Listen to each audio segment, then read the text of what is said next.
வினோத் இயக்கத்தில் விஜய், பூஜா ஹெக்டே, மமிதா பல்ஜி உள்ளிட்ட நட்சத்திர பட்டாளங்கள் நடித்துள்ள திரைப்படம் ஜனநாயகன். பொங்கல் பண்டிகையை முன்னிட்டு இப்படம் ஜனவரி 9 அன்று திரைக்கு வரும் என படக்குழு அறிவித்திருந்தது. ஆனால் தணிக்கை சான்றிதழ் கிடைப்பதில் சிக்கல் எழுந்தது.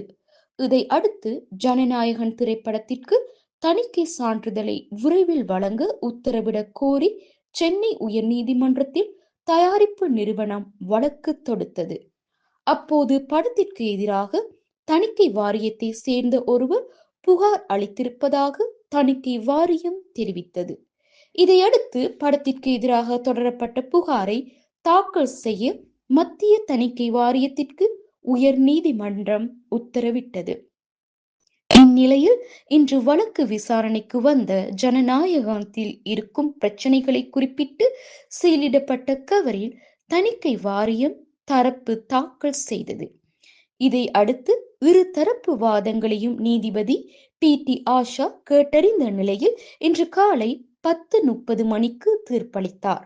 அதன்படி படத்திற்கு உடனடியாக தணிக்கை சான்றிதழ் வழங்க உத்தரவிட்டார். இந்நிலையில் நீதிபதி டி ஆஷாவின் இந்த தீர்ப்பை எதிர்த்து தணிக்கை வாரியம் தலைமை நீதிபதி அமர்வில் மேல்முறையீட்டு மனுவை தாக்கல் செய்தது. மேலும் இந்த மனுவை திங்கட்கிழமை அன்று விசாரணைக்கு எடுத்துக் கொள்ள வேண்டும் என தெரிவித்தது. அதற்கு நீங்கள் மனுவை தாக்கல் செய்யுங்கள், எப்போது விசாரிக்க வேண்டும் என்பதை நாங்கள் முடிவு செய்து கொள்கிறோம் என தலைமை நீதிபதி அமர்வு தெரிவித்தது. இந்நிலையில் மனு விசாரணை 3:30க்கு தொடங்கியது. அப்போது தனி நீதிபதி உத்தரவு தொடர்பாக கேள்விகளை அடுக்கிய தலைமை நீதிபதி மறு ஆய்வு குழுவுக்கு அனுப்பிய உத்தரவை எதிர்த்து பட நிறுவனம் வழக்கு தொடரவில்லை. ஆனால் தனி நீதிபதி அந்த உத்தரவை ரத்து செய்துள்ளார். தணிக்கை வாரியத்திற்கு உரிய கால அவகாசம் 24 மணி நேரத்தில் தனி நீதிபதி எதற்காக உத்தரவு பிறப்பித்தார்? சான்றிதழ் பெற ஏன் இவ்வளவு அவசரம்?